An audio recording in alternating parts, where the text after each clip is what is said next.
अस्सलामुअलैकुम। ख़त्म हो गया MFA मैनेजरियल पोजीशन फिनिश। पढ़ के आए आप? मैंने शायद मजाकिया बात कर दी थोड़ी सी, ठीक है। तो आप लोगों ने मुस्कुरा के जो है ना मेरे सवाल का जवाब दे दिया। फिर भी अगर खुदा ना खास्ता किसी ने किताब खोल के देख लिया हो तो जो सिस्टम को थ्रेट है, जनरल एप्लीकेशन कंट्रोल, फिर फिज़िकल कंट्रोल, अगर आप देखें तो कल बहुत ही सीधी सी बातें हो जा रही थी कि जी हैकर से बचाना होता है, वायरस से बचाना है, ये काम करना है, फायरवॉल लगा देना है, फिर आईटी के स्टैंडर्ड्स फॉलो कर लें। तो ये सारी जनरल वो वाली बातें हैं जो क्रैमिंग टाइप की हैं, जो सीधी सी हैं। आईकेएप का कभी मूड हो तो चैप्टर 4 से लॉजिकल सवाल भी बना सकता है, मूड हो तो सीधा सवाल भी पूछ सकता है। एट एनी गिवन टाइम आईकेएप के सामने 5 चैप्टर रखे जाएँ और कहा जाए किसी एक से सवाल बना सकते हो, उससे ज़्यादा तो हमारे पास नंबर नहीं है, तो उसने चैप्टर 4 उठा लेना है।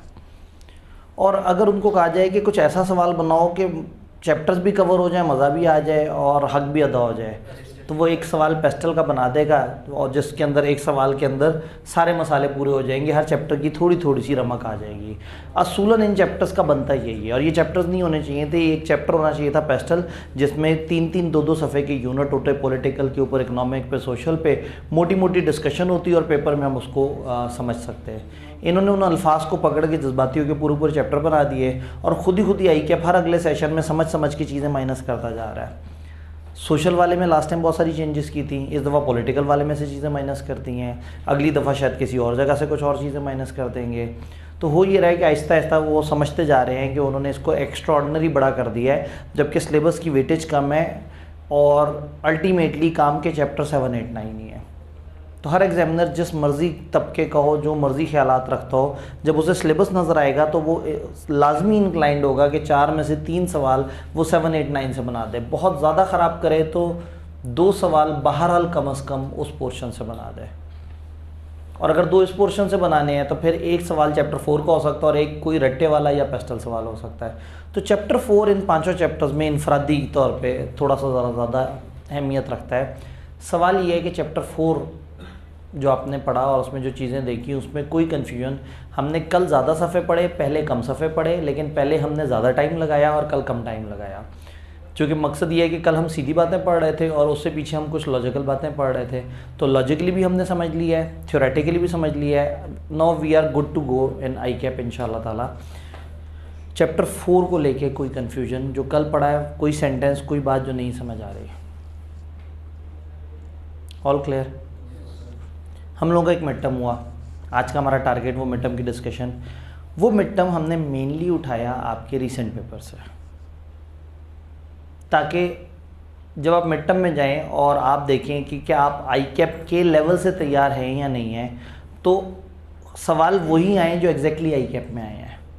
तो आपके मिड टर्म में के 3 सिनेरियोज में से 2 सिनेरियो रीसेंट एग्जाम से आए हुए थे, तीसरा भी हम दे देते अगर वो सिलेबस से ख़त्म ना हो गया होता। कोड ऑफ एथिक्स का एक पोर्शन पहले होता था चैप्टर 9 में, वो ख़त्म हुआ है। तो लास्ट टाइम के पेपर में जो 3 सवाल थे इन चैप्टर्स में से, वो वहाँ से कवर हो रहे थे। तो चूँकि चैप्टर 9 ख़त्म हो गया तो वो पेपर्स में से ख़त्म हो गया। तो फिर मैंने सोचा कि जब हमने मिड टर्म को डिस्कस करना ही है और वो सवाल डिस्कशन में आना ही है, तो वाई नॉट कि मैं रीसेंट पेपर को ही डिस्कस कर लूँ। पहले रीसेंट पेपर को डिस्कस कर लें, फिर बच जाएगा हमारे पास सिर्फ एक सवाल जो कि आपके मिड टर्म में नया था, जो इस पेपर से हमने नहीं उठाया था। वो सीए फाइनल के जो बीएमएस या अब एसपीएम नाम है उसका, उस पेपर से मुतासर होकर वो वाले सवाल को वहाँ से यूज़ किया गया था, जो हाँ बोस्टन कंसल्टिंग ग्रुप वाला जो था। तो मकसद यही था, क्योंकि एमएफए में ना हमारे पास बहुत ज़्यादा मटेरियल अवेलेबल नहीं है, तो मकसद ये था कि आपकी तैयारी उस लेवल पे हो जो आईकेएप का लेवल है। और ये जो रीसेंट पेपर के सवाल हैं, इस तरह से सवाल और सॉल्यूशंस की फॉर्म में हमने आपको किताब में डाल के भी नहीं दिए थे। तो इससे फ़ायदा ये हो गया कि आपको अननोन, अनदेखे सवाल का मौका मिल गया और आप अपने आप को प्रैक्टिस कर सके कि हाँ भाई हमने पेपर एनवायरनमेंट में चीज़ों को किस तरह से करना होता है। तो तैयार हैं? तैयार है। हम रीसेंट पेपर ऑटम 2023 आईकेएप का एग्ज़ाम 8 मार्च 2023, ये ऑटम कह रहा हूँ, सॉरी, स्प्रिंग 2023 का जो आईकेएप का एमएफए का एग्ज़ाम है ये। अब इसमें शक्ल क्या होती है, नॉर्मली इन 2 सेक्शन बनाए होते हैं, section A, section B. Paper जिस वक्त आपको मिले आपने बहुत ही एहतियात से उनसे पूछ लेना है कि जी सेक्शन ए और सेक्शन बी को अटैम्प्ट करने का क्या तरीका है। आईकेएप ने क्या किया, 2-3 अटैम्प्ट्स इस तरह से हुई कि आईकेएप ने बच्चों से कहा कि आपने सेक्शन ए अलग पेज पे करना है, अलग आंसर शीट पे, और सेक्शन बी अलग आंसर शीट पे करना है। क्योंकि सेक्शन ए में थ्योरेटिकल सवाल होते थे और स्टैट भी बीच में मिक्स कर देते थे, और सेक्शन बी के अंदर होते थे न्यूमेरिकल सवाल, जिससे हमें साफ नज़र आया कि इन दोनों के एग्जामिनर फ़र्क हैं, इन दोनों की शीटें फ़र्क हैं। इसका मतलब ये चेकिंग के लिए अलग अलग जगह पे जा रही हैं, जिससे हमें ये तसल्ली हो गई कि आईकेएप अब ये थ्योरी और न्यूमेरिकल को मिक्स नहीं करेगा। ख़तरनाक बात यह है कि इस सेशन में आईकेएप ने ये शीटें अलग अलग वाला रूल ख़त्म कर दिया। उसके पीछे अब 2 रीज़न हो सकते हैं। रीज़न एक कि वो इतने स्मार्ट हो गए हैं, चालाक हो गए हैं कि वो खुद ही से ही स्कैन करने के बाद डिवाइड कर देंगे उसको, या दूसरा जो मैं नहीं सोचना चाह रहा या नहीं बोलना चाह रहा वो ये है कि शायद वो सोच रहे हो कि एक ऐसा सवाल बनाएं जिसमें न्यूमेरिकल भी आस्पेक्ट टच हो जाए और थ्योरेटिकल आस्पेक्ट भी टच हो जाए। अभी वो एमएफए में उस लेवल पे नहीं गए। सूनर और लेटर कभी भी उनका दिल करेगा एमएफए को मुश्किल पेपर बना दे, वो ऐसा करना शुरू कर देंगे। वो तो कोई एक सवाल होगा, स्टार्टिंग एक सवाल से होगी जिससे आइडिया हो जाएगा कि बस अभी जालिम हो गए, फिर उसके बाद वो आहिस्ता आहिस्ता फिर उस तरफ चल पड़ेंगे। अगर ऐसा हुआ, हो सकता है उन्हें लगे कि जो गुड़ से मर जाए उसे जहर देने की ज़रूरत ही नहीं। तो अभी वो अलग अलग लेके चल रहे हैं, चीज़ें सही चल रही हैं, क्योंकि इस पेपर में अब biggest issue is time management.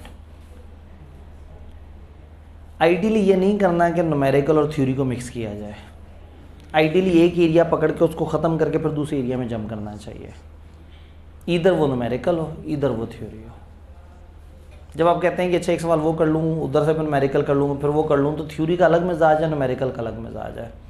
आपका एक पैटर्न, हाथ अलग चलना शुरू होता है। न्यूमेरिकल में हाथ में कैलकुलेटर होता है, चीज़ें और तरह से चल रही होती हैं। थ्योरी में आप सोच रहे होते हैं, लिख रहे होते हैं, अल्फाज बना रहे होते हैं, राइटिंग बेहतर कर रहे होते हैं। न्यूमेरिकल में राइटिंग इतना ज़्यादा आपको मैटर नहीं कर रही होती। तो इसलिए अच्छी बात यह है कि आप पेपर में पहले थ्योरी या पहले न्यूमेरिकल, जो पोर्शन आपको अच्छा आता है आप उधर से स्टार्ट लें। अगर आपने मैनेजरियल पोर्शन अच्छा किया हुआ तो ये छोटा पोर्शन है, बहुत ज़्यादा मेहनत नहीं मांगता, आप इसको पहले स्टार्ट कर सकते हैं। बट अगेन फिर एक कट ऑफ टाइम रख लेना है कि इस टाइम से ऊपर हमने नहीं जाना। किसी भी तरह के एग्ज़ाम में हमेशा कोशिश करनी है पहले सीधे सवाल ढूंढने की कोशिश की जाए। तो मैं इस वक्त रीसेंट एग्ज़ाम डिस्कस कर रहा हूँ स्प्रिंग 2023 का। इसमें क्या हुआ, आपने आके देखा जी 10 सवाल आपने आंसर करने। एमसीक्यूज़ में कोई 2-3 एमसीक्यू, 3-4 एमसीक्यू हमारे साइड के भी होते हैं, लेकिन ज़्यादातर उस साइड के होते हैं। तो 3 से 4 नंबर, 4 से 5 नंबर तक वो हमें एलोकेट कर देते हैं मैनेजरियल पोर्शन को, और ज़्यादातर एलोकेट कर देते हैं वो न्यूमेरिकल भाई को। ये जो हम पेपर देख रहे हैं इसमें कुछ प्रॉब्लम्स हैं। प्रॉब्लम ये है कि इस वक्त स्टैट जिंदा होता था, स्टैट का एक चैप्टर था वो ख़त्म कर दिया है कि अपने सेशन के स्टार्ट में। इसमें जो हमारे सिलेबस में जो चीज़ें अभी ज़्यादा लिखी हुई हैं, जो इस वक्त सेशन के बीच में आई कि अपने ख़त्म करवाई, इसमें वो भी होती थी, तो इसमें एक आध सवाल उसका भी नज़र आता है।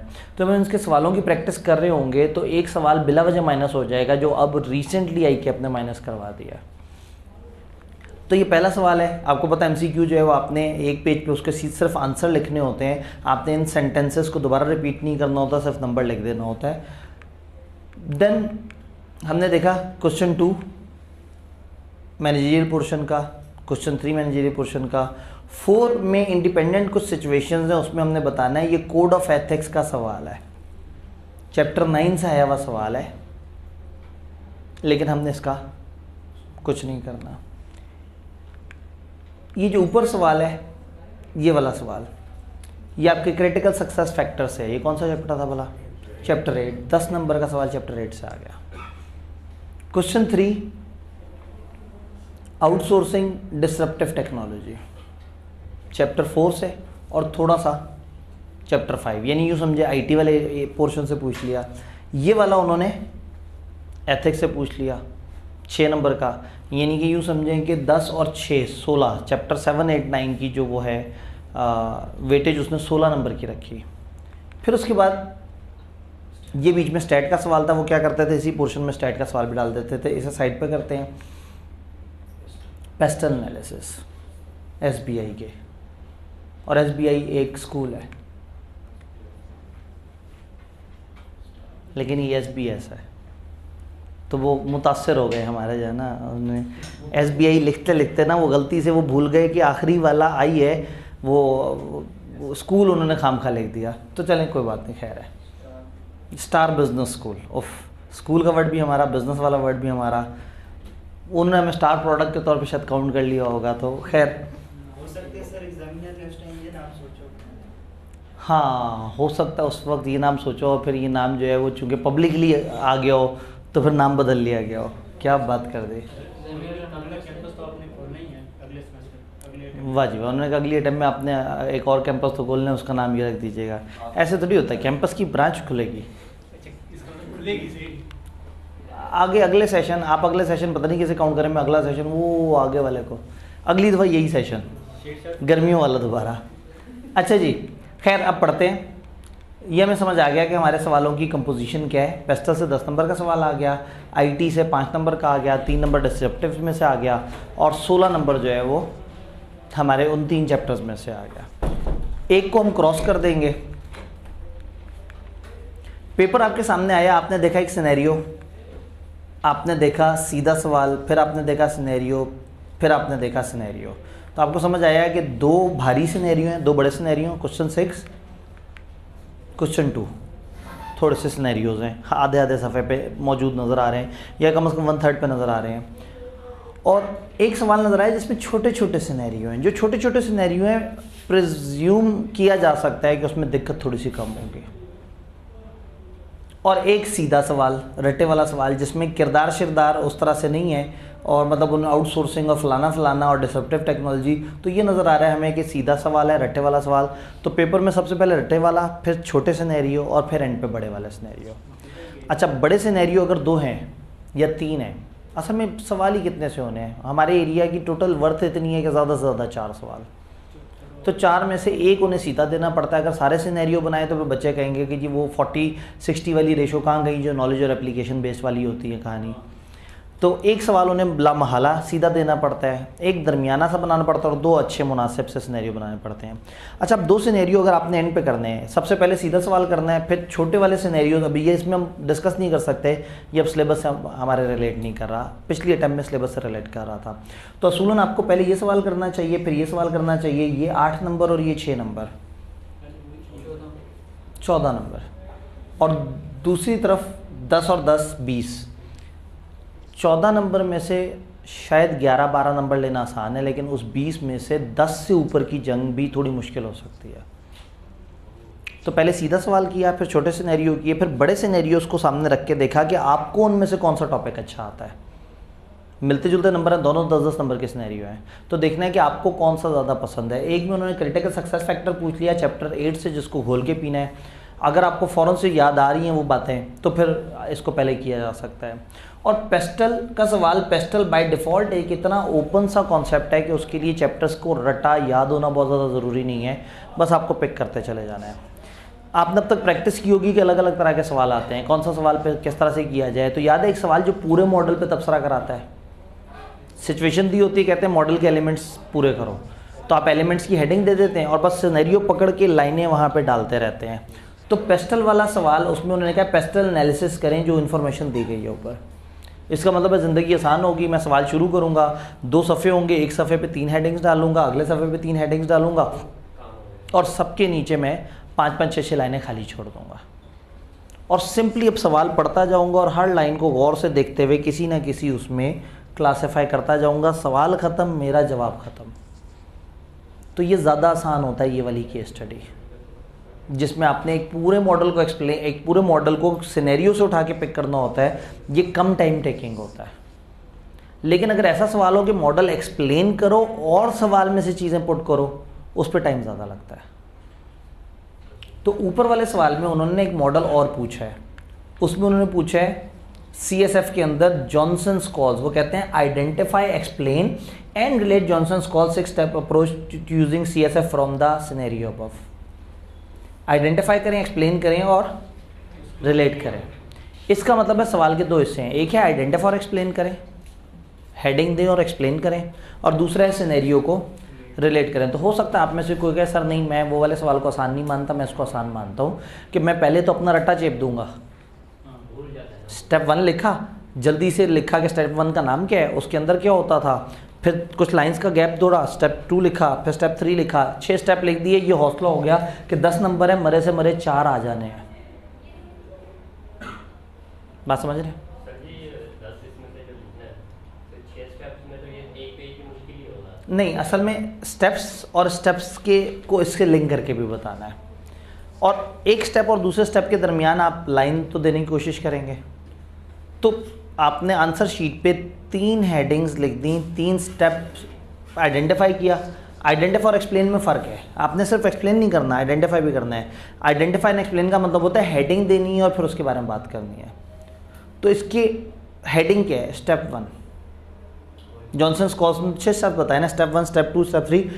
स्टेप 1 की हेडिंग दी, उसके नीचे वो स्टेप बताया, फिर रिलेशन विद सिनेरियो ऐसे एक हेडिंग दी। तो आपका एक सफ़े पे 3 स्टेप से काम चल जाएगा। वो बीच में से लाइन उठा के लिखनी है। जिसकी राइटिंग ही बिल्कुल छोटी हो, जिसकी राइटिंग छोटी है वो गैप दे दे लाइंस के बीच में, सारी लाइंस के बीच में नहीं। जहाँ एक पैरा ख़त्म हो रहा है अगली लाइन के बीच में गैप दे दिया, हेडिंग से नीचे गैप दे दिया, हेडिंग से ऊपर गैप दे दिया। बात समझ रहे हैं? तो इसकी प्रेजेंटेशन और उसकी प्रेजेंटेशन में फ़र्क है। तो अब अगेन जब एक सवाल उन्होंने पूछा है कि ज़रा पेस्टल बता दो, तो आप कहेंगे ओके ये आपका सफ़ा है कैप की शीट का। आपने लिखा पॉलिटिकल, इकोनॉमिक, सोशल, ठीक है। चाहे तो पेस्टल तरतीब से लिखिए, नहीं तो उस तरतीब से लिखिए जो आपको पसंद है। अगर आपको इकोलॉजिकल ज़्यादा अजीब सा लगता है, ठीक है, अगर हमसे कहते हैं इस पे इन्वायरमेंटल एनालिसिस लगा दो, हम स्लैप लगा देते हैं, हम अगले को खा जाते हैं। जालमों ने पूछ लिया पेस्टल, तो PESTEL। और अगेन अगर आपको लगता है इकोलॉजिकल ज़्यादा औखी बात है तो उसको सबसे एंड पे लिख दें, लीगल को ऊपर लिख लें। तो ये आपने हेडिंग दी, अब आपने यहाँ लाइन स्पेस छोड़ना है, इससे ऊपर लाइन स्पेस होनी चाहिए, नीचे लाइन स्पेस होनी चाहिए, तो दरमियान में कुछ ब्लॉक्स बनने हैं। अगर आपने 3 लाइनें भी लिखी हुई हैं तो मोर देन एनफ है, क्योंकि आपने सिनेरियो से बाहर से तो नहीं ना लिंक कर देना, जो सिनेरियो में उसी की बात करनी है। थोड़ा सा तबसरा करना चाहें तो कर दें उसके ऊपर। तो जो आप आइडेंटिफाई हेडिंग दे रहे हैं ना, हेडिंग देने तक का भी आधा नंबर होता है नॉर्मली। इसकी मार्क्स एलोकेशन आई कैप ने ये बताई थी 2 मार्क्स पर एरिया, और एरिया कितने हैं? 6, और नंबर कितने हैं सवाल के? 10। उन्होंने नंबर ज़्यादा एलोकेट किए हैं कि आपसे गलती हो जाए या कुछ और, या आपको इकोलॉजिकल समझना है बीच में, चूँकि उन्होंने पढ़ाया ही नहीं आपको। इंटरेस्टिंग बात है, सवाल में इकोलॉजिकल था भी नहीं, मतलब कोई ऐसा वेरिएबल नहीं था। हाँ, धक्के से तो हम डाल सकते हैं, लेकिन वैसा वेरिएबल नहीं था कोई। दूसरा इकोनॉमिक है। आपने सिर्फ चैप्टर सोचते जाना है ना। चैप्टर 1 में पॉलिटिकल है, चैप्टर 2 में इकोनॉमिक है, 3 में 2 थे, सोशल और लीगल, फिर 4, 5 IT है। तो टेक्निकली आपका पॉलिटिकल, इकोनॉमिक, सोशल, लीगल और टेक्नोलॉजिकल, ये 5 पूरे होते हैं। इकोलॉजिकल वो भूल गए, जिसकी जगह चैप्टर 6 उन्होंने दे दिया प्रैक्टिस क्वेश्चन फ्रॉम चैप्टर 1 से लेके 5। अब आप कर सकते हैं, अब आप इतने सियाने हो गए हैं कि आप उन 4 सवालों को पढ़ें, स्टोरी की तरह से पढ़ें, समझें, सिर्फ सोल्यूशन देखेंगे और आपको बड़ा हौसला हो जाएगा कि यस आपने 80 to 90% सही जज कर लिया, चूँकि अब आपका माइंड अच्छा बन चुका हुआ है। तो घबराना नहीं है इन सवालों से, हमें तो हर तरह का सवाल सॉल्व करना आता है। फिर भी भूल जाए, सबसे पहला लेक्चर पोर्टल पे जाके देखना है, उसमें हमने ये चीज़ डिस्कस की थी। पोर्टल की एक्सेस नहीं है, रिवीजन क्लासेस हमारे वेब उस पर पड़ी हुई हैं, यूट्यूब पे पड़ी हुई हैं SBI के, उसके अंदर भी आपको पहले वाले में ये पूरा प्लान मिलेगा कि वो 5 तरह के कौन से सवाल होते हैं, उन सवालों को कैसे करना होता है। तो एक की प्रेजेंटेशन ये हो गई। दूसरा जो है उसकी प्रेजेंटेशन ये है कि दूसरे में उन्होंने कहा आइडेंटिफाई करें, एक्सप्लेन करें और रिलेट करें। आइडेंटिफाई, एक्सप्लेन और रिलेट। आपने लिखा स्टेप 1, नीचे आप उसको एक्सप्लेन करेंगे और एक लाइन का गैप दे दिया और लिखा रिलेशन विद सिनेरियो या इन दिस सिनेरियो, ये हेडिंग दी, फिर गैप दिया और यहाँ आपने मार्जिन रख दिया कि मैं बात वो करूँगा। फिर स्टेप 2 लिखा, फिर स्टेप 3 लिखा। तो एक सफ़े पे 3 स्टेप के साथ वो लाइंस की गैप से मिनिमम डाटा के साथ आपकी प्रेजेंटेशन सही हो जाएगी। एग्जामिनर को नज़र आएगा कि हाँ भाई इसने प्रॉपर ऑथराइज, बड़े वेल स्ट्रक्चर्ड वे में सवाल को सॉल्व किया है। डन। सवाल बहुत भारी नहीं आने, हम लोगों ने भी मिड टर्म का लेवल बढ़ाने के लिए फाइनल का सवाल उठा के टेलर करके दिया आपको, वरना असल पेपर का लेवल है ये। आपको पेपर में 2 सिनेरियो मज़े के लगे, वो ये 2 थे, और ये 2 आपके रीसेंट पेपर से आए थे। तो वो बोस्टन कंसल्टिंग ग्रुप और उस तरह वाले सवाल वो कुछ भारी सवाल हैं एक्स्ट्रा प्रैक्टिस के लिए, लेकिन मैं ओवर एवरी न्यू अटेम्प्ट ये समझने पे कायल हो चुका हूँ कि आई के आप लेवल ज़्यादा नहीं बढ़ाने के मूड में। ऑन सेफर साइड डर के मारे मैंने किताब में एक्स्ट्रा प्रैक्टिस दी हुई है, लेकिन आपने जब भी क्वेश्चन बैंक की प्रैक्टिस करनी है, वो जो आपके पास 80-90 सवाल हैं, आपने सबसे पहले देखना है MFA का अपना सवाल 3 अटेम्प्ट अब तक हो चुकी हैं, उसकी प्रैक्टिस करनी है। फिर BMBS नामी पेपर का सवाल जो उठाया है, क्योंकि वो कैफ लेवल का ही उठाया हुआ है, तो कैफ टू कैफ सेम लेवल है, उसकी प्रैक्टिस करनी है। तीसरी MFA के अंदर की जो एग्जांपल्स किताब में जो आई के अपने दी हुई हैं, वो मैंने उठा के जो दी हैं वो, और सबसे एंड पे आना है BMS के सवाल की तरफ। सबसे एंड पे वो कब आना है, जब आप कहें मुझे बहुत अच्छा समझ आ गया और अब मुझे एक बड़ी केस स्टडी चाहिए, एक हैवी सवाल देखना है ताकि मुझे ज़रा मुश्किल सवाल करने आए। लेकिन अगर आप उसको करें और उससे डीमोटिवेट हो जाएं तो अच्छी बात नहीं है, उसको ना करें ये भी कोई अच्छी बात नहीं है। कम से कम उन सवालों में से 2 या 3 कम से कम सिर्फ अपना माइंड बिल्डअप करने के लिए कि आपको थोड़े से बड़े केस स्टडीज़ की प्रैक्टिस हो, थोड़ा सा आइडिया हो कि हाँ भाई सवाल डिफ़िकल्ट होगा तो किस तरफ जा सकता है। तो हमने भी मिड टर्म में इसलिए एक सवाल को डिफ़िकल्ट बनाने के लिए वो केस स्टडी ऐड की थी। खैर, तो मुझे वो ज़्यादा अच्छा लगा पेस्टल। तो पेस्टल तो मैंने बाद में करना है, सबसे पहले मैंने क्या करना है, मैं पेपर कर रहा हूँ। अब हम असल में अप्रोच भी डिस्कस करें साथ। मैं पेपर करूँ, मैं करूँगा पहले रटे वाला सीधा सवाल। अच्छा, रटे वाले जब सवाल को देखा क्वेश्चन 3 को, तो इसमें भी 2 लेवल नज़र आए। एक बिल्कुल ये एक लाइन लिखी हुई थी और एक में थोड़ी सी बात लिखी हुई थी। तो इसमें भी पहले व्हाट डिसरप्टिव टेक्नोलॉजी मीन्स, मैं कहता डिसरप्टिव टेक्नोलॉजी का मतलब ये है कि टेक्नोलॉजी ने जो डिस्टर्बेंस क्रिएट की है, पॉजिटिव डिस्टर्बेंस, और जो बिजनेसेस में चेंज लेके आ रहे हैं, वो डिसरप्टिव टेक्नोलॉजी है। और टेक्नोलॉजी जो मुसलसल चीज़ों को चेंज कर रही है वो डिसरप्टिव है। Also state 2 examples of disruptive technology. 2 examples दे देनी है डिसरप्टिव टेक्नोलॉजी की। अब पूरा चैप्टर भरा पड़ा था एग्जाम्पल। उन्होंने ये नहीं कहा 2 सेक्टर्स बताओ जहाँ डिसरप्शन हुई है, 2 एग्जाम्पल्स बता दें डिसरप्टिव टेक्नोलॉजी की। किताब ने खुद एग्जाम्पल दी हुई है ब्लॉकचेन की, इग्नोर कर दें, मुश्किल एग्जाम्पल है। डिसरप्टिव टेक्नोलॉजी आप कैसे कहेंगे फिर? Online education system, internet, automatic calls, social media की workings, big data, artificial intelligence, मतलब आप इन सबको उठा के डिसरप्टिव टेक्नोलॉजी कह सकते हैं। तो कोई सी 2 एग्जांपल आपने सेक्टर की नहीं देनी, टेक्नोलॉजी की, कि वो क्या चीज़ें हैं जिसकी वजह से वो सेक्टर में चेंजेस आएंगे। तो इंटरनेट, ऑनलाइन जो वो हैं एजुकेशन या ऑनलाइन जो स्टोर्स हैं, टेक्सटाइल में जैसे मैनुअली काम करते थे मशीनरी यूज़ हो रही है, तो आप कह सकते हैं कि machines design to make T-shirts, AutoCAD machines, computerised engine या कंप्यूटराइज्ड डैशबोर्ड ऑफ कार्स। कहने का मतलब है कि बहुत सारी जहन में बातें आ सकती हैं तो समझाने के लिए। तो आपने ये तो एग्जांपल्स दी, उसको लिखा जल्दी से, टाइम देखा 3 मिनट टोटल गुजरे थे, आपने कहा तो गेम मज़ेदार हो गई। इसे पढ़ा, थोड़ी सी सिचुएशन और सवाल, जो टाइप 2 सवाल नहीं होते जिस तरह के कि सिचुएशन बता के आपसे पूछा रटा ही जाता है। FT design assemble packages and distribute high end tablets. FT वाले बड़े अच्छे टैबलेट्स बनाते हैं। FT is known for unique design and recognises it is their core product offering. ये अपने टैबलेट्स को अपनी कोर प्रोडक्ट मानते हैं। Due to a recent surge in demand, FT is facing challenges in meeting customers order in a timely manner without compromising on product quality.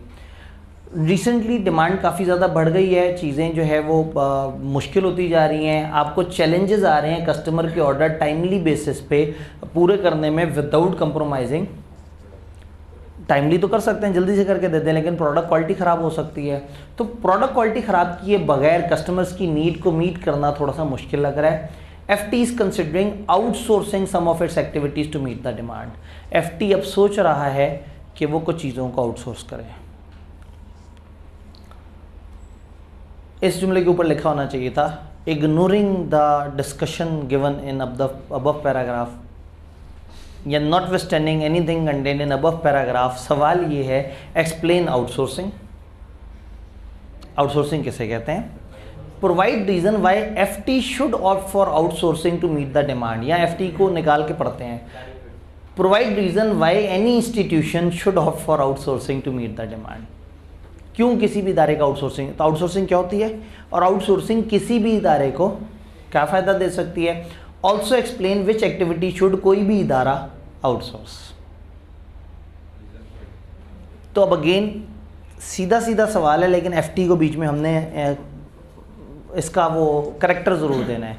तो पहले outsourcing बता देंगे कि आउटसोर्सिंग ये है जब एक एंटिटी अपनी कोई चीज़ किसी और से करवा लेती है जो उस काम के स्पेशलिस्ट होते हैं।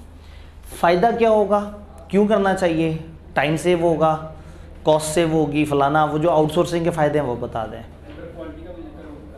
हाँ, अब यही है कि चूँकि सिचुएशन दी हुई है तो हम कहेंगे कि जी हम अपनी डिमांड फुलफ़िल कर सकेंगे, हम कम टाइम में। अभी आउटसोर्सिंग के मसले उन्होंने नहीं पूछे इस पॉइंट में, बताएं क्यों करना चाहिए, ये नहीं कहा क्यों करें और क्यों ना करें, तो बेनिफिट्स पूछे हैं तो हमने बेनिफिट बता दिए। Also explain which activities should FT outsource. अब एफटी आउटसोर्स क्या करे, ये बात हमने पढ़ी हुई है कि असल में आउटसोर्स क्या करना चाहिए, कोई भी और काम, कोर एक्टिविटी आउटसोर्स नहीं करनी चाहिए। तो हम कहें आप कोर एक्टिविटी नहीं, कुछ और चीज़ें आप आउटसोर्स कर सकते हैं, कोर एक्टिविटी अपने पास रखें।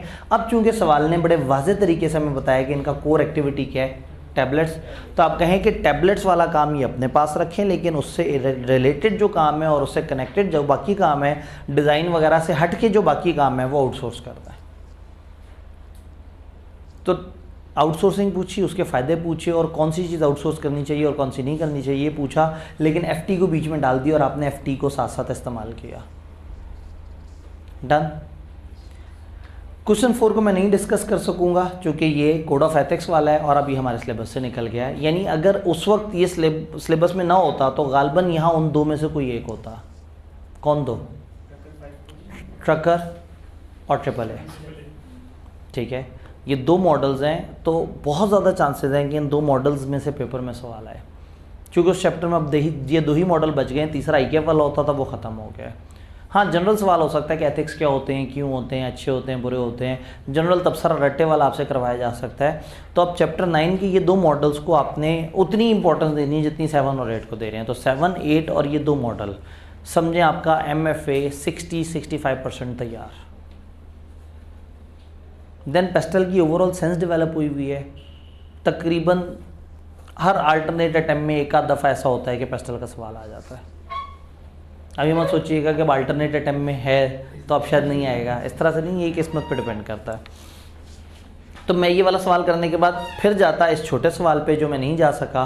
अब मुझे उन दो में से चूज़ करना है, मैं चूज़ करूँगा पेस्टल, जो कि मुझे पेस्टल मज़े का लगता है। जॉनसन्स कॉल्स, असूलन जॉनसन्स कॉल्स चैप्टर 8 में आता है, तो ये तो मैंने घोल के पिया हुआ होना चाहिए, तो मुझे ये चूज़ करना चाहिए था। लेकिन अगेन अब अगर मेरी ज़ाती चॉइस पूछें तो मुझे पेस्टल ज़रा ज़्यादा लॉजिकल बात लगती है, मज़े की बात लगती है, तो मैं मज़े वाली बात पहले करूँगा, फिर बाद में रट्टे वाली बात। रट्टा लगाने के लिए इतने सारे लोग हैं ना, आप बस मुझे बताते जाएंगे स्टेप, हम ढूंढते जाएंगे। पक्की बात है ना, याद है ना? अल्लाह खैर करे।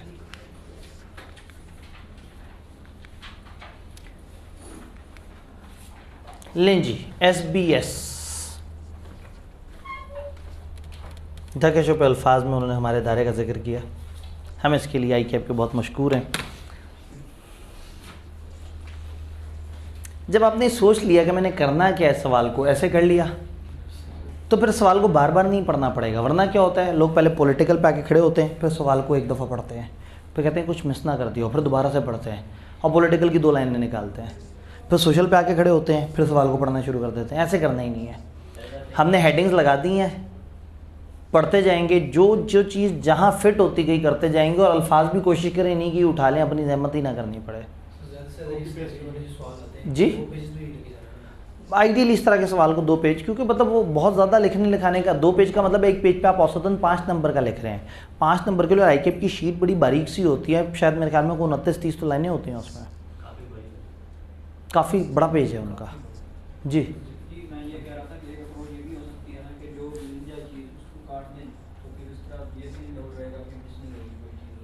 ऐसा भी हो सकता है। असल में मतलब जो मिलता जाए उसे काटते जाएं इस तरह से, और ज़रूरी नहीं कि हर लाइन में कुछ मिले भी। तो एक भाई ने कहा कि अगर हम उसे काटते जाएं जो मिलता जा रहा है, फिर क्या होता है, ऐसे कई दफ़ा आपने पॉलिटिकल में एक चीज़ पॉलिटिकल के हिसाब से पढ़ा, उठा के पॉलिटिकल में डाल दिया, दोबारा सोशल के हिसाब से पढ़े ना, अगर आपने वो लाइन काटी हुई है, कोई पता नहीं उस लाइन से एक सोशल का मतलब भी निकलता हो जब आपने काट दिया है। तो इसलिए अगर आपने एक दफ़ा लाइन पढ़ी और लाइन पढ़ के आपको लगा ये पॉलिटिकल भी और सोशल भी है, तो आपने उसी वक्त उस लाइन को पॉलिटिकल में भी फेंक दिया, सोशल में भी फेंक दिया, फिर अगली लाइन पे आए। तो कहने का मतलब है कि आपको मल्टीपल टाइम सवाल नहीं पढ़ना होगा, एक दफ़ा ध्यान से पढ़ना होगा। हाँ, फैक्टर्स फेंकने से पहले एक दफ़ा सवाल को तेज़ी से पढ़ लें, एक ओवरऑल सेंस डेवलप करने के लिए, फिर ध्यान से पढ़ते जाएं और उठा उठा के फैक्टर फेंकते जाएं। SBS रेनोल्ड, तो क्या करें, मतलब प्रोडक्ट लॉयल्टी भी तो होती है ना, मतलब मोहब्बत तो है ना। ठीक है जी। SBS renowned world class education provider is offering, जल्दी से पहले जल्दी वाला पढ़ना है, range of degree courses in business, accounting, finance, फलाना फलाना फलाना and supply chain. The school of business, the school boast a strong faculty, सारी हमारी बातें हैं, high quality research, state of the art infrastructure, zero tolerance policy for quality education. मैं कहता हूँ सब कुछ। SBS has been receiving grant from government, नहीं गवर्नमेंट नहीं है, यहाँ एक अकेला इंसान है जो कि ग्रांट्स दे रहा है इदारे को, ताकि जो है ना to support its futuristic educational activities due to political instability and deteriorating economic situation in country, educational sector को एक्सपीरियंस हुआ है कोई डिक्लाइन फलाना फलाना।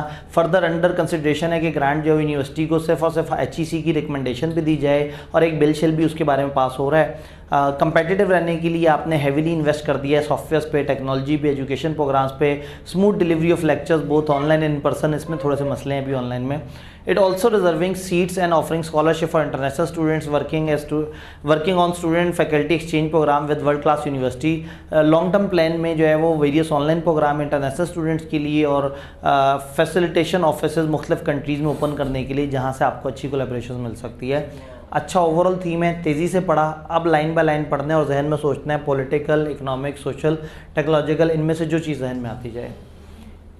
SBS renowned world class education provider है, यहाँ तक तो हमें कोई एक्सटर्नल फैक्टर नज़र नहीं आया। पेस्टल इज़ बाहर के फैक्टर्स जो आपको इम्पेक्ट कर रहे हैं। Offering a range of degree courses in business, accounting, finance, HR, hospitality management, marketing and supply chain management. ये पता लगा है कि एक कॉलेज है जो कोर्सेज करा रहा है। धक्के से सोशल में डाला जा सकता है कि हम स्टूडेंट्स, हम एक ख़ास एज ग्रुप के ऊपर काम कर रहे हैं, हमें एक ख़ास एज ग्रुप के ऊपर सोचना है। क्योंकि हम कोर्सेज करा रहे हैं, यानी कि ऐसा नहीं है कि हमको बहुत ही सीनियर प्रोग्राम लॉन्च कर रहे हैं, ये ऐसे जो कि बहुत ज़्यादा PhD के बाद किए जाने वाले बहुत हैवी बड़े प्रोफेशनल लेवल के प्रोग्राम्स हैं। तो सोशल में हम डाल सकते हैं कि हमारी ऑडियंस हमें समझ आ रही है कि वो समझें तकरीबन 12th ग्रेड से लेके 16-18 ग्रेड तक के दरमियान के लोग हैं। या अगर मैं एज वाइज कहना चाहूँ तो FSC कितनी एज में लोग कर लेते हैं? 16, 17, 18 की एज में कर लेते हैं। तो हम कहते हैं कि हमारी जो एज ब्रैकेट है वो 18 से लेके 26-28 साल के दरमियान की है। नहीं, मैं मतलब यहाँ इनकी बात कर रहा हूँ, असल SBI की बात नहीं कर रहा, SBS की बात कर रहा हूँ। तो चाहें तो इसको वहाँ डाल सकते हैं सोशल में। धक्के से मैं डाल रहा हूँ, यानी कि प्रॉपर नहीं बनता, लेकिन in the absence of any other information, बहरहाल आपकी सोसाइटी कौन सी है जिसमें आप ऑपरेट कर रहे हैं, वो ये स्टूडेंट्स हैं, यंग स्टूडेंट्स हैं, जो FSC से आगे के स्टूडेंट्स हैं। खैर, school boasts a strong faculty, high quality research, state of the art infrastructure and zero tolerance policy for quality education। ये सारी इंटरनल इन्फॉर्मेशन है। तो इस इंटरनल में से एक्सटर्नल धक्के से निकालना चाहें तो निकालें, और हो सकता है हमें ज़रूरत ही ना पड़े हमें बाकी इन्फॉर्मेशन में से। तो कितनी अच्छी बात हो गई, पहला पैराग्राफ साइड पे हो गया, जैसे भाई ने कहा लाइन लगा दें उस पर। अगले उस पर SBS has been receiving grant from government, political, government support कर रही है एजुकेशनल इंस्टीट्यूशंस को, तो हम पॉलिटिकल में आके कह सकते हैं support from government in the form of grants, या again SBS has been receiving grants from the government to support educational activities. आप पूरा जुमला उठा के लिख दें, उन्होंने कहा था ना रिलेट करो, तो हम कहेंगे ये है पॉलिटिकल वाली बात। Due to political instability, oh political instability है, political instability in the country, जो फैक्टर है जो हमें अफेक्ट कर सकते हैं। Deteriorating economic situation in country, country is facing deteriorating economic falana. Educational sector has experienced a decline in grants over past year. ठीक है, वो अब ऊपर आपने गवर्नमेंट सपोर्ट लिखा था तो आप कहें decrease in government support due to political instability. ज़्यादा प्यारा जुमला भी बन गया, उन दो को जोड़ा भी जा सकता है और उनके साथ तीसरा जुमला भी लिखा जा सकता है कि पॉलिटिकल इंस्टेबिलिटी है, गवर्नमेंट की ग्रांट्स मिल रही हैं लेकिन अब रिडक्शन इन ग्रांट्स फेस की जा रही हैं गवर्नमेंट की जो आपको मिल रही थी। Further it has been under consideration that grant shall be given to a university only on recommendation of HEC। ठीक है, अब लीगल मसलों मसाइल हैं कि HEC नामी अथॉरिटी अलाउ करेगी तो वो होगा, and it's related bill has recently be placed before national assembly. तो दो बातें हो गई, अप्रूवल, अब ये एक थ्रेट है, approval can be dependent on HEC recommendation, a new bill is in legislation process, या जो उन्होंने कहा है a new bill has recently be placed before national assembly.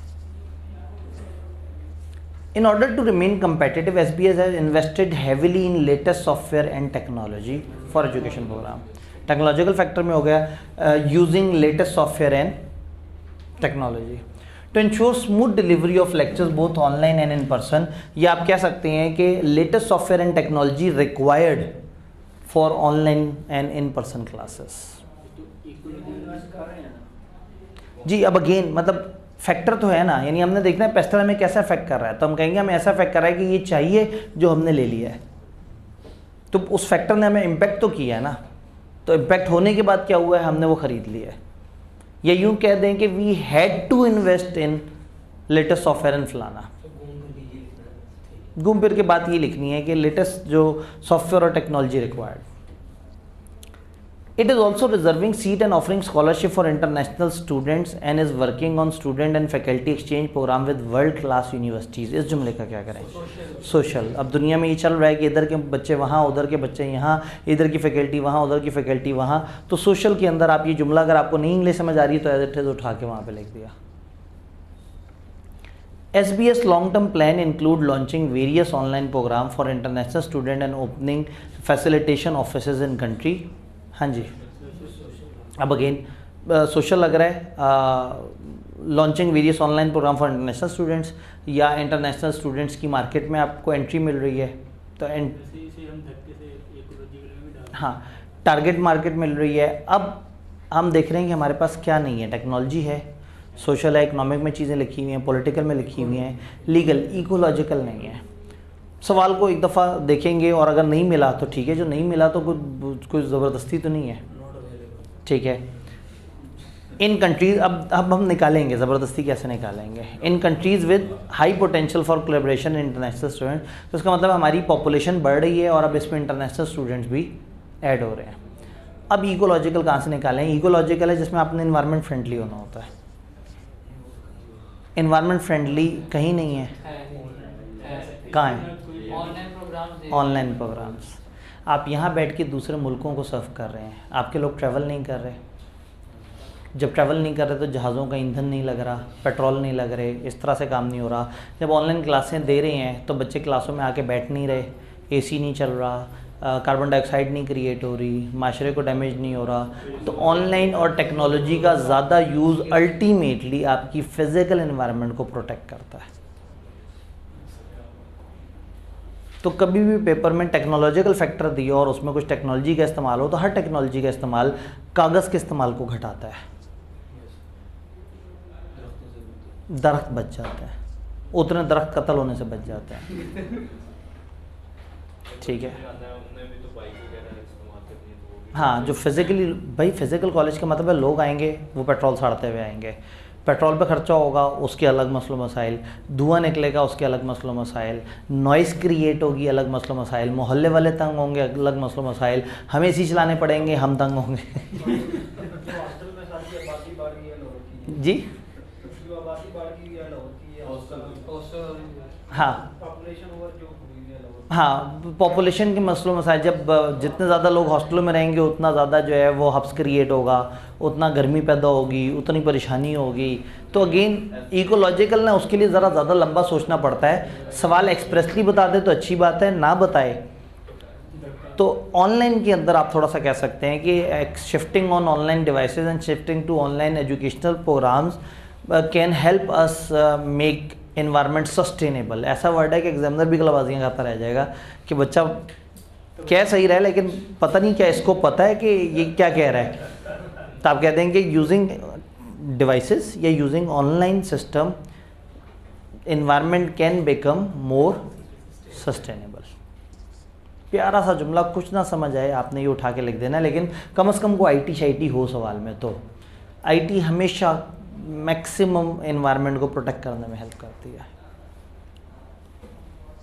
Done सिवाय आईबीएम कंप्यूटर जी। सिवाय आईबीएम कंप्यूटर हाँ, अब अगेन वो भी डिपेंड करता है कि वो कितने कंप्यूटर्स को ख़त्म करके वो चंद कंप्यूटर्स पे शिफ्ट हो रहे हैं। तो ये सवाल हमने किया पेस्टल एनालिसिस। इस तरह से धक्के से हम इकोनॉमिकल में भी डाल सकते हैं कि वो फॉरेन कैंपसेस खोल रहे हैं तो उससे फॉरेन रिजर्व आएगा, बैलेंस ऑफ ट्रेड बेहतर होगा, जिससे वो गवर्नमेंट अगेन हमने गवर्नमेंट का फ़ायदा नहीं सोचना, हमने देखना है कि इन फैक्टर्स का हमारे ऊपर क्या इम्पैक्ट आ रहा है। अब इकोलॉजिकल में चूंकि वहाँ पे वो फैक्टर कोई नहीं दिया हुआ, तो हमने नहीं कहा कि इकोलॉजिकल का ये अच्छा जवाब है, हम कह रहे हैं ये धक्के वाला जवाब है। तो बाकियों के तो हमें सही जवाब मिल गए, तो धक्के वाला जवाब देने की का फ़ायदा ही कोई नहीं। आप समझ आए आई के अपने हर फैक्टर के 2 नंबर क्यों रखे थे मार्किंग स्कीम में? चूँकि छठा था ही नहीं, इकोलॉजिकल दिया ही नहीं था इन्होंने। लेकिन ज़ाहिर है पेपर में बंदा कहता है कि मेरी तो कंप्लीशन हो पूरी, तो अगर कुछ इस तरह से धक्के से आप उसको एलोकेट कर दें तो भी चल जाएगा। हम चलते हैं अपने उस सवाल की तरफ। जी school boost strong faculty high quality research, sir इस सेंटेंस की समझ नहीं, मतलब ये कोर्स तो पहले से बता दिए देते हैं सर। हाँ नहीं, देखें बात ये कि पहले वो बता रहे हैं कि हम क्या कोर्सेज दे रहे हैं, फिर हमारे पास हम किन चीज़ों को लेके चल रहे हैं। स्ट्रॉन्ग फैकल्टी को, हाई क्वालिटी रिसर्च को, state of the art infrastructure, हम ये कोर्सेज देते हैं और ऐसे देते हैं। इसके लिए SBI के बाहर लिखा हुआ विजन पढ़ना होगा, हम स्टूडेंट्स को क्या देते हैं और कैसे देते हैं। तो वहाँ लिखा हुआ है कि using state of the art infrastructure, अल्फाज आपको नज़र आएंगे, आपको लगेगा कि ये सवाल जो है ना किसी ने हमारा विजन चोरी करके जो है ना सवाल बनाया है। तो उसमें एग्जैक्टली यही लिखा हुआ है, state of the art infrastructure. मतलब क्या है state of art? State of the art मतलब बहुत ही खूबसूरत। स्टेट ऑफ द आर्ट कहते हैं किसी आलीशान खूबसूरत बनी हुई चीज़ को, कि यार बड़ी state of the art building है। मतलब आर्ट का मतलब समझें, आर्ट को उर्दू में क्या कहते हैं भला? फन। हाँ, तो फिर वो नहीं समझ आएगा। हाँ, वो फिर तो मतलब आर्ट का एक बड़ा आला नमूना है, खूबसूरती का एक बहुत प्यारा मुजस्समा है। तो state of the art infrastructure का मतलब है कि बहुत ही खूबसूरत कुर्सियाँ हैं, बड़ी महंगी जो है वो LED स्क्रीनें लगी हुई हैं, छत पे सफ़ेद रंग हुआ हुआ है, सफ़ेद अंदर फ्रंट ऑफिस में शीशा ही शीशा लगा हुआ है हर तरफ। जहाँ देखें फ्रंट ऑफिस कहाँ होते हैं कॉलेजों के खूबसूरत, आप ये देखेंगे हमारा फ्रंट ऑफिस कम से कम बड़ा खूबसूरत है, कि वो अच्छी फील आती है कि हाँ भाई, मतलब वालिदैन को भी बंदा ला के वो अच्छा लगता है कि हाँ भाई मैं इस कॉलेज में पढ़ता हूँ। वरना गुर्बत ज़्यादा से फ्रंट ऑफिस पे तो बिल्कुल ही ना एक पतली सी गली बना देते हैं लोग के, बस इतनी सी जगह हो कि बस लोग आके एडमिशन करा सकें ज़्यादा से ज़्यादा। ठीक है, मतलब अलग अलग। असल में आपने एक जुमले में 3-4 कवर कर दिए कॉलेज, तो वो एटलीस्ट एक आने वाले को कंफर्टेबल फील हो। तो हम जो तोड़ फोड़ करनी है हम पीछे ऊपर कर रहे हैं, लेकिन फ्रंट ऑफिस को ना हमने एक अच्छी लग्जरी फील दी हुई है। तो स्टेट ऑफ द आर्ट, मतलब सर ये वो रिसोर्स इंजन की वजह से हमारे स्ट्रेंथ है। हाँ, ये हमारे रिसोर्सेज हैं, ये हमारे कोर्सेज हैं और ये हमारे रिसोर्सेज हैं जिसको हम लेके चल रहे हैं। तो खैर अगेन चूँकि वो इंटरनल था तो हमारी ज़्यादा तवज्जो थी एक्सटर्नल फैक्टर्स पे, हमने बात की। जल्दी से आगे चलते हैं, दामन वक्त में गुंजाइश कम है हमेशा की तरह। 6 स्टेप आइडेंटिफाई, मेरे सामने नौजवाना ने मिलत बैठे हैं। Step 1 identify critical success factor, यानी कि आप कहेंगे स्टेप 1 और नीचे लिखेंगे कि आपने आइडेंटिफाई करने होते हैं क्रिटिकल सक्सेस फैक्टर। क्या होता है स्टेप 2? जी, क्रिटिकल कंपिटेंसीज समझें जो चाहिए ऊपर वाले कोर वो क्रिटिकल सक्सेस फैक्टर्स तक पहुंचने के लिए। तीसरा क्या करें? डेवलप करें वो वाले कंपिटेंसी का लेवल। चौथा की परफॉर्मेंस इंडिकेटर समझें उसके क्या हो सकते हैं। पांचवा फिर से डेवलप करें, एम्फसाइज करें, कोशिश करें उसके ऊपर तवज्जो दें उनको वहाँ तक लेके जाने की। और आखिरी मॉनिटर करें कि क्या क्या है और अगर कोई डिफरेंस वगैरह तो क्यों आ रहा है। पहला आइडेंटिफाई करें। अब अगेन आपने इतना तो ठग करके लिख देना है और कहना है कि चलो शुक्र है 10 में से कुछ 4-3 नंबर तो मेरे सीधे हो गए, कॉन्फिडेंस आएगा। फिर थोड़ा थोड़ा सा करके आइडेंटिफाई करते हैं। अब सवाल एक दफ़ा पढ़ते हैं। Management team as 24/7 a call centre notices that their call handling times one of their critical success factors. अस्तगफिरुल्लाह, मतलब इससे ज़्यादा क्या कर सकते हैं वो? आपकी झोली में उठा के जवाब डाल दिया। ना कह देते one of very important thing, तो बच्चा सोचता है कि अच्छा very important thing critical success factor होगा, मतलब पूरा लफ्ज़ ही इस्तेमाल कर डाला। तो स्टेप 1 तो आपको सवाल ने मुफ्त दे दिया। खैर तकरीबन सारी मुफ्त दी हैं, आपने हिसाब लगाया है कि एवं डर ही होता है सिनेरियो का। अगर गेम समझ आई हुई हो ना तो सिर्फ आपने डाटा पुट करना होता है। जी नहीं, असल में उन्होंने कहा अगर घुमा के सवाल हो इस तरह का सवाल तो बहुत अच्छा हो जाएगा। अभी पिछले पेपर में 10 नंबर का ये 10 नंबर का वो, टोटल कितने नंबर आए हुए हैं?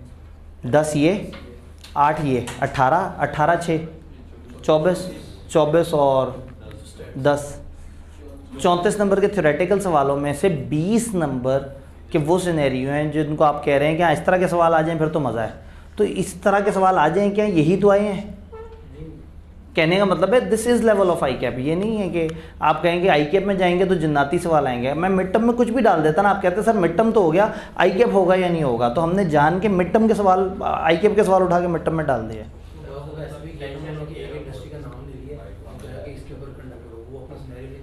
हाँ, कई दफ़ा क्या होता है कि इंडस्ट्री बताते हैं और कहते हैं इसके ऊपर पेस्टल करो या इसके ऊपर ये एनालिसिस कर दो या इसके ऊपर वो कर दो, स्वॉट एनालिसिस कर दो।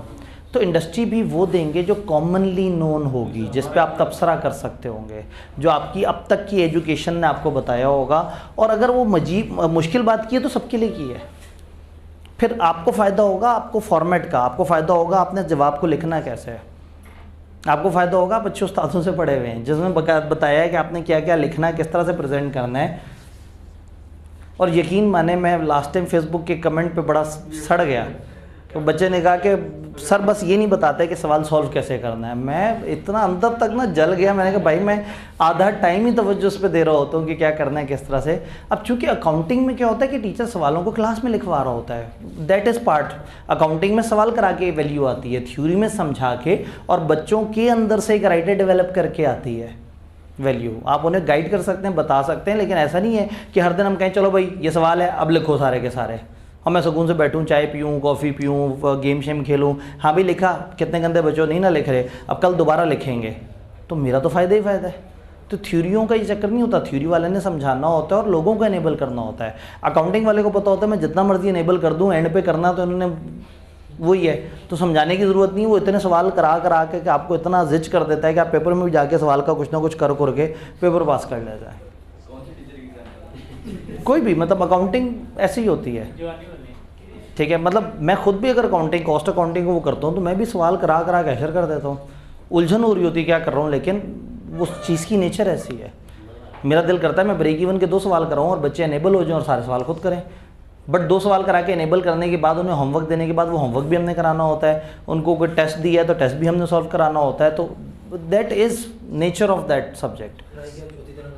जी आई क्या भाई का नई तरह का सवाल दे देता है, जाहिर है। लें जी, वक्त कम और मुकाबला सख्त।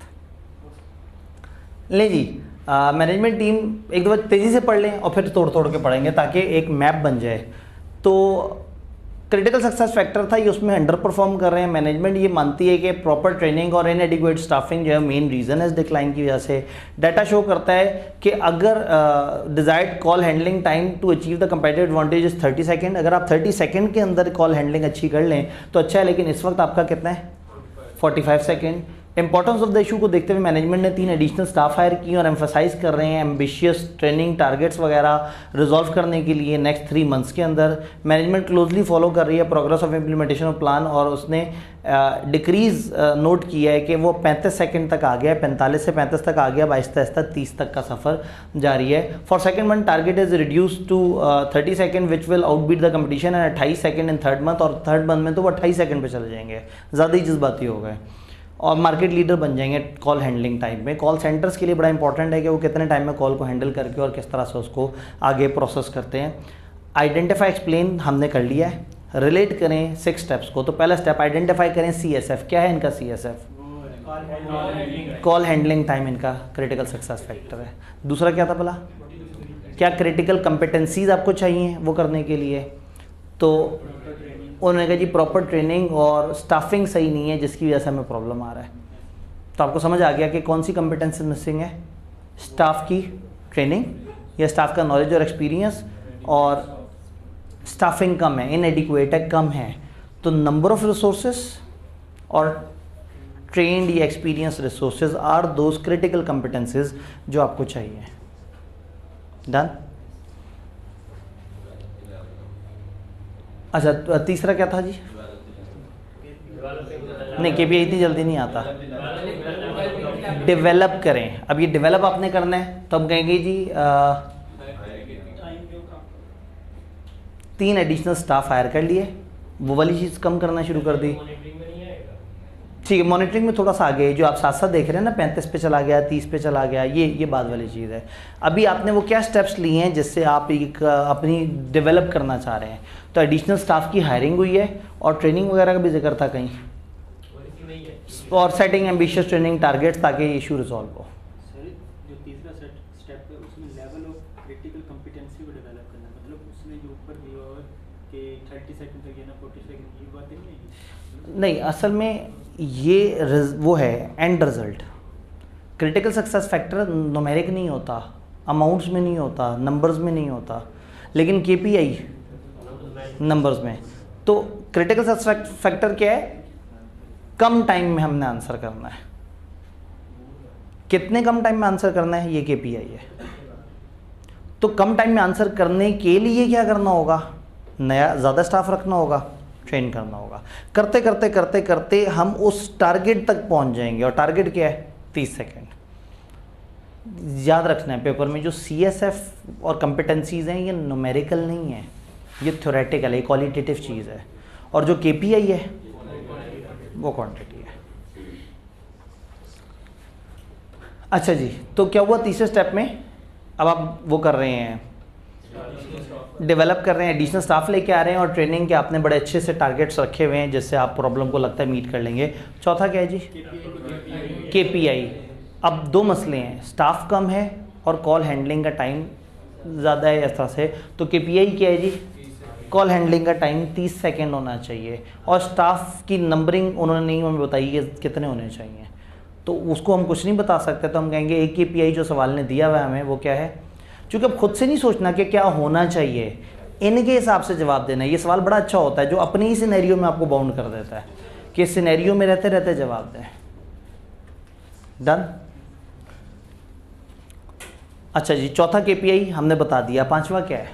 उसको एम्फसाइज करना है कि KPI को KPI पे एम्फसाइज करना है कि आपने जुमला पढ़ के सुनाए 5वें स्टेप का। डेवलप, ठीक है। अब आपने क्या करना है? अब अपने परफॉर्मेंस पे फोकस करते हुए अपनी क्रिटिकल कंपिटेंसीज को आहिस्ता आहिस्ता इम्प्रूव करना है। तो हम कहेंगे कि हम साथ साथ इम्प्रूव कर रहे हैं, हम साथ साथ टारगेट सेट कर रहे हैं, हम साथ साथ बंदे ऐड कर रहे हैं, हम बता रहे हैं, और हम बार बार इस चीज़ पे हैं कि हर अगले महीने हमें अब अपना टारगेट टाइम मज़ीद कम करना है। यानी आपका फोकस नज़र आ रहा है, अब आप उसके ऊपर एफर्ट कर रहे हैं। हाँ, मतलब वो इम्प्लीमेंटेशन ऑफ प्लान, वो जो आपने प्लान सोचा अब आप उसको इम्प्लीमेंट कर रहे हैं। और फाइनल चीज़ क्या है? मॉनिटरिंग, तो हम कहेंगे कि अकॉर्डिंग टू मॉनिटरिंग जो है वो टाइम फर्स्ट मंथ पे 35 सेकेंड, सेकेंड मंथ पे 30 और थर्ड मंथ का जो टारगेट है वो 28 सेकेंड है। हम इसको साथ साथ मॉनिटर करेंगे और अपने एक्चुअल टारगेट के साथ मैच करते रहेंगे। तो अच्छी बात यह है कि इसमें इजाफी नहीं सोचना होता, इसमें से जवाब निकालना होता है। जो बोला उन्होंने बस वो जवाब हो सकता है, जो नहीं सोचा उन्होंने वो जवाब नहीं है। आपसे पूछा जाता सवाल देखिए कि कंपनी उसको ये मसले हैं बताओ वो क्या करे, तो फिर ओपन इंग्लिश लिखनी पड़ती है। जो इस तरह के होते हैं जो मॉडल पूछ रहे होते हैं, ये देखने में टेढ़ा सवाल होता है, ये ज़्यादा आसान होता है क्योंकि इसमें आपने इसी के अंदर रहते रहते उनके सारे खाने फिल करने होते हैं। और जो खाली हो जिसका कुछ नहीं होता आप बता सकते हैं। फॉर एग्जांपल KPI कोई ना दिया होता तो आप कह देते कि जी क्वेश्चन ने हमें KPI नहीं दिया। जैसे हम कह सकते हैं कि कॉल हैंडलिंग टाइम का KPI 30 सेकेंड है बट नंबर ऑफ स्टाफ का KPI हमारे पास नहीं है कि कितने लोग होने चाहिए। वैसे ही ऊपर उसने कहा है कि हमारा एक हैंडलिंग टाइम है कॉल एंड एक क्रिटिकल सक्सेस फैक्टर है, उसी के ऊपर ही सारी जद्दोजहद है। तो 10 नंबर हैं, देखने में लगता है नहीं मिलेंगे, लेकिन जब आप सवाल को इतने हिस्सों में तोड़ देते हैं, आप हेडिंग्स लिखते हैं, उनको एक्सप्लेन करते हैं, तो 3-4 नंबर वहीं हो गए। समझें तकरीबन एक नंबर उसको रिलेट करने का। अगेन मार्किंग स्कीम के हिसाब से भी हर स्टेप को सही बताना और उससे सही रिलेट करने का एक नंबर सही बताना, स्टेप एक नंबर रिलेट करना, यानी कि ये 10 नंबर के सवाल में एलोकेटेड मार्क्स फॉर चेकिंग 12। इस सवाल की जो मार्किंग स्कीम है उसने अपनी तरफ से 12 नंबर रखे थे इस सवाल के लिए कि किसी ने अंडर परफॉर्म भी किया हो तो 30% अंडर परफॉर्म करने वाला बच्चा भी शायद 8 नंबर ले ले 10 में से। डन। तो टेक्निकली एक्चुअल पेपर का लेवल ये है। तो कभी भी परेशान नहीं होना। मतलब मैं सेशन के बीच में टेस्टों में कई जगह आपको परेशान करने की कोशिश की, लेकिन अब सेशन एंड हो गया है। अब आपको ये बताना ज़रूरी है कि ICAP आपको छोटा बच्चा ही काउंट करता है और आपको ज़्यादा मुश्किल में नहीं डालता पेपर में। पूरे MFA के मैनेजरियल पोर्शन में एक आध सवाल कभी कभार टेढ़ा होता है और इस वाले में हमें कोई टेढ़ा नज़र नहीं आ रहा सवाल। इसमें उसने स्टैट के ऊपर गुस्सा निकाला था। स्टैट में एक अननोन एरिया जो कि किताब ने एक्सप्लेन नहीं किया था, वहाँ से सवाल बनाने की कोशिश की थी। स्टैट तो अब खैर है ही नहीं, उसका हमसे ताल्लुक ही कोई नहीं। जी ठीक है, अब है नहीं ना, तो वो कह रहे हैं काश स्टैट होता सिलेबस में। इस पेपर का सबसे वर्स्ट सवाल जो सबसे कम लोगों ने आंसर किया वो स्टैट वाला है, क्योंकि अगेन आउट ऑफ सिलेबस उन्होंने पूछ लिया तो मेजॉरिटी ऑफ द लोगों ने उसे आंसर नहीं किया।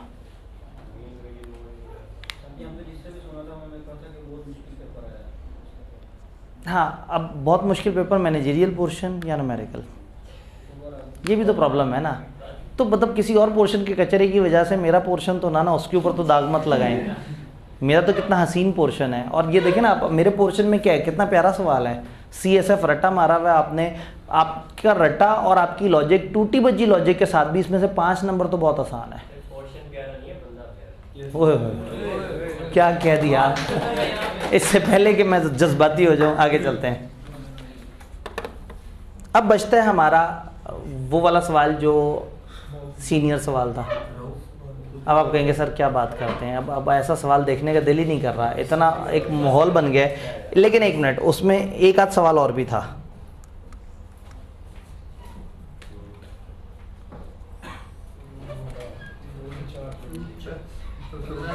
नहीं, ये तो आपका रीसेंट वो था ना टेस्ट, बताया गया था कि रीसेंट टेस्ट भी डिस्कस नहीं हुआ। जल्दी से देख लेते हैं, इस गरीब में है ही कुछ नहीं।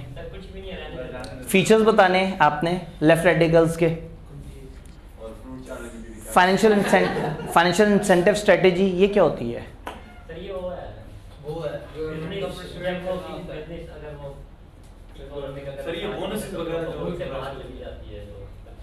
हाँ, अगेन पॉलिटिकल फैक्टर्स के अंदर आप एक गवर्नमेंट को फाइनेंशियल इंसेंटिव देते हैं, देखो हमारे होने से तुम्हें फ़ायदा है, हम जाएंगे तो बुरा होगा, पैसे कम होंगे, पाकिस्तान में बिजनेस एक्टिविटी कम होगी।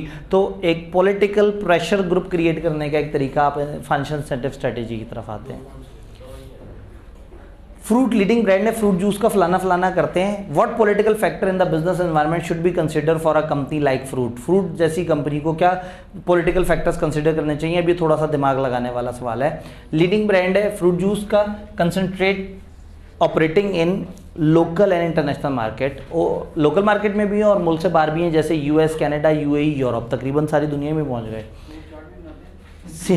Senior management of fruit is due to start working on their next 5 year plan. अभी भी उन्हें बाज नहीं आ रहे, वो अब अगले 5 साल के प्लान पे काम कर रहे हैं। Business environment of beverages market keeps changing and management is of the view that fresh environmental analysis should be carried out before embarking the next 5 year. अगले 5 साल का प्लान सामने लेके आने से पहले एक दफ़ा ज़रा एनालिसिस कर लेना चाहिए एनवायरनमेंट का। Company has faced a lot of business issues and survived a difficult time during recent कोविड-19 पैंडेमिक। कोविड-19 में भी कंपनी बहुत ज़्यादा जिद्दोजहद करती रही। What political factors in the business environment should be consider for a company like fruit. Fruit जैसी कंपनी को कौन से पॉलिटिकल फैक्टर्स, अब ओवरऑल एनवायरनमेंट कहते हैं तो बहुत मज़ा आता खेलने का, लेकिन वो कह रहे हैं पॉलिटिकल फैक्टर्स इनको किस किस्म के कंसिडर, फ्रूट जैसी कंपनी को कौन से पॉलिटिकल फैक्टर कंसिडर करने चाहिए। ये अलग अलग मुल्कों में ऑपरेट कर रहे हैं, तो मुल्कों की हमारी पॉलिटिक्स की या पॉलिटिकल पार्टी की इंटरनेशनल पॉलिसीज़ क्या हैं, मुल्कों से दोस्ताना रिलेशन कैसे हैं, मुल्कों के साथ ट्रेड्स ओपन है या नहीं है, वो इंपोर्ट एक्सपोर्ट्स वगैरह को इजी किया हुआ या नहीं किया हुआ। जैसे आप ये देखें कि पीछे 6 महीने के लिए इंपोर्ट एक्सपोर्ट अजाब बनी हुई थी पाकिस्तान में, जस्ट बिकॉज के जो गवर्नमेंट आई थी उनका ख्याल ये था कि शायद इस तरह से हम डॉलर को बचा लें। डॉलर भी नहीं बचा, मुल्क भी और ज़्यादा ख़राब हो गया। तो अब उनकी स्ट्रेटजी चेंज है, वो कह रहे हैं कि नहीं अब हम IMF की तरफ जाएंगे, IMF भी पैसे नहीं दे रहा। अब वो तीसरी स्ट्रेटजी की तरफ आ रहे हैं कि पाकिस्तान के एसेट्स हैं इनको थोड़ा सा लीज पे दें, इससे कुछ पैसे जनरेट करें और फिर दोबारा अपने एसेट वापस ले लें। ठीक है, एसेट तो वापस दोबारा मिलते कोई नहीं है, लेकिन चलो कोई बात नहीं, अगर हमारे पास पड़े पड़े लीज हो रहे हैं तो चल जाएगा काम। दे रहे हैं तवज्जो, लेकिन वो जितनी ज़ोर से रोल बैक हुआ ना, जितना चाइना को डरा दिया हमने, ऊपर से ईरान आ गया ना बीच में, उसने कहा भाई इसी तरह का मिलता जुलता मेरे पास मामला है, आ जाओ। अब पाकिस्तान मुसलसल हम तुम्हारा ऑडिट कराएंगे, तुम चोर हो, तुम गद्दार हो, तुम बेईमान लोग हो। दूसरी तरफ ईरान ने कहा आ जाओ, मेरे रास्ते खुले हुए। ठीक है, इंडिया के साथ भी उनकी एक अच्छी सपोर्ट मिल जाती है, इंडिया ईरान के साथ कनेक्ट होकर भी सपोर्ट मिल जाती है, बड़ी दुनिया उनको सपोर्ट करने के लिए।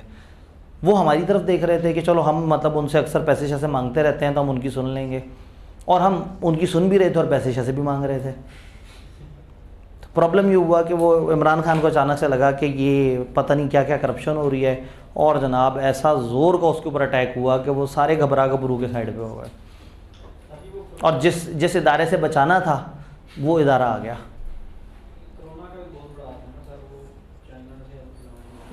नहीं इकोनॉमिक कॉरिडोर, अच्छा ठीक है, इनका कोरोना का आता है, चाइना में कोविड डिक्लेयर हो गया तो हमने चाइना को रोक दिया। हमने कहा खबरदार, कोविड 19-20 में आया है, बातें हो रही हैं 2017 के आसपास की, जब बड़ा ज़बरदस्त तरीके से CPEC जो है ना, वो पाकिस्तान में आधी जगह तो चाइनीज़ बस्तियां बनना शुरू हो गई थी।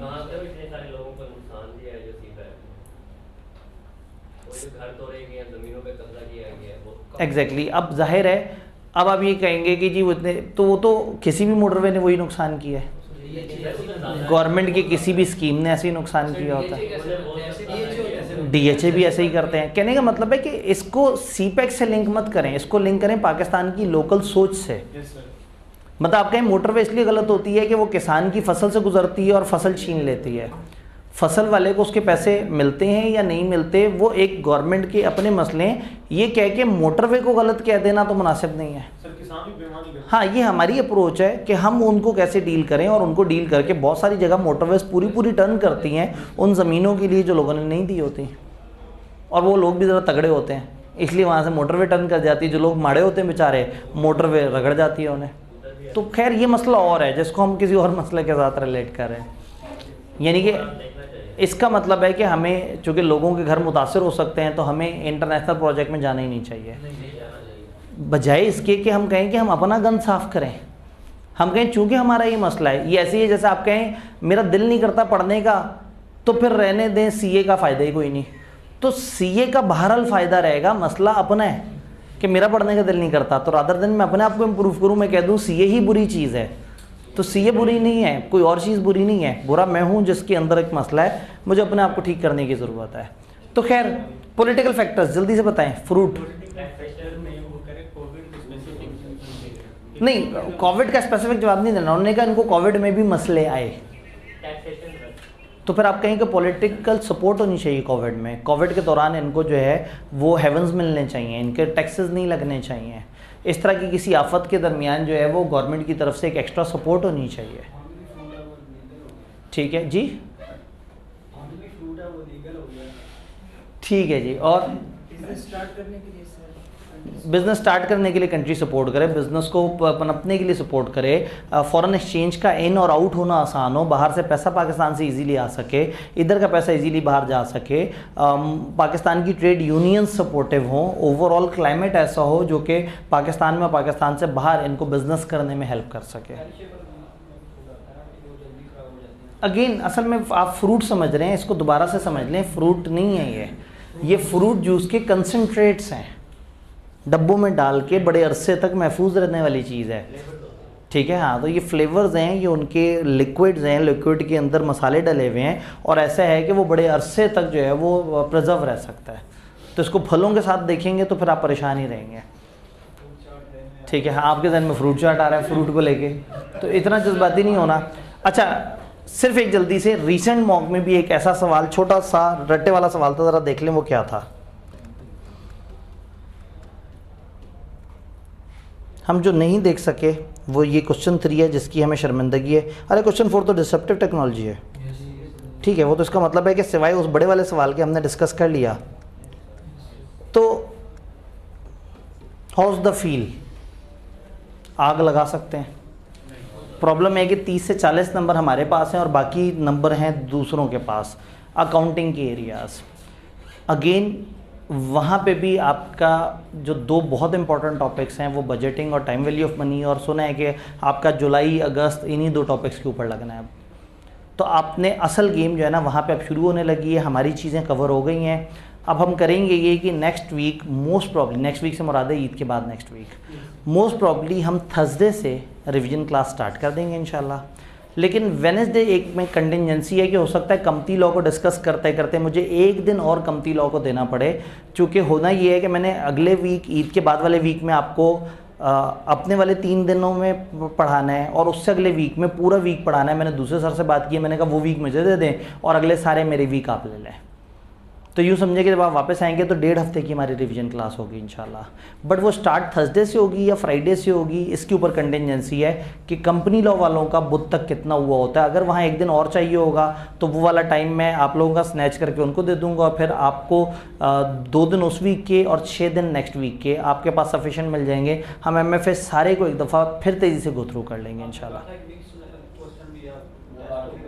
जी वो एंड पे जब आपका वो फाइनेंस पोर्शन भी कवर हो गया होगा तो हम उसकी भी आपको अलग से प्रैक्टिस के लिए दे देंगे कि मिक्स सवाल है तो आपने चीज़ों को किस तरह से देखना है। डन।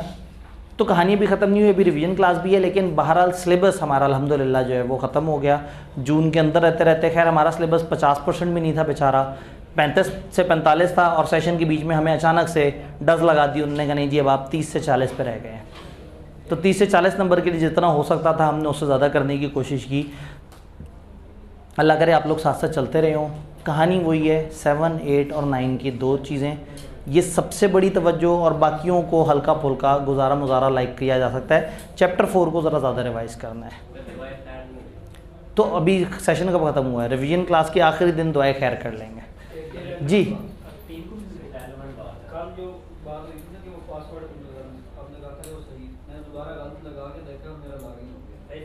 ठीक है, इन्होंने कहा कि वो दोबारा गलत लगाया है तो वो लग गया है। कहीं आप गलती से सही वाले को तो गलत नहीं मान रहे कि आपने लिखा हो ये गलत पासवर्ड है, ये सही पासवर्ड है, और आपने लिखते हुए उल्टा कर दिया। चलें मैं भी ट्राई करूँगा क्योंकि मेरे पास भी 2-3 लॉगिन्स हैं, तो मैं आज गलत पासवर्ड डाल के लॉगिन करके कोशिश करता हूँ। ठीक है, बाकी लोग कह रहे हैं कि उनके साथ नहीं हुआ। आपका वाला स्पेसिफिकली चेक कर लेंगे कि ऐसा क्या है। असल में हमें भी सीखने का मौका मिले कि उसमें कोई बग ऐसा है जो जिसकी वजह से इस तरह से हो रहा हो। ठीक है जी, इससे पहले कि ऑडिट वाले बच्चे बेचारे आके हमें मारें, तो अपना ख्याल रखिएगा। इंशाल्लाह ताला मिलते हैं। आज उन बेचारों की 5 बजे तक क्लास है, उन्हें भी नहीं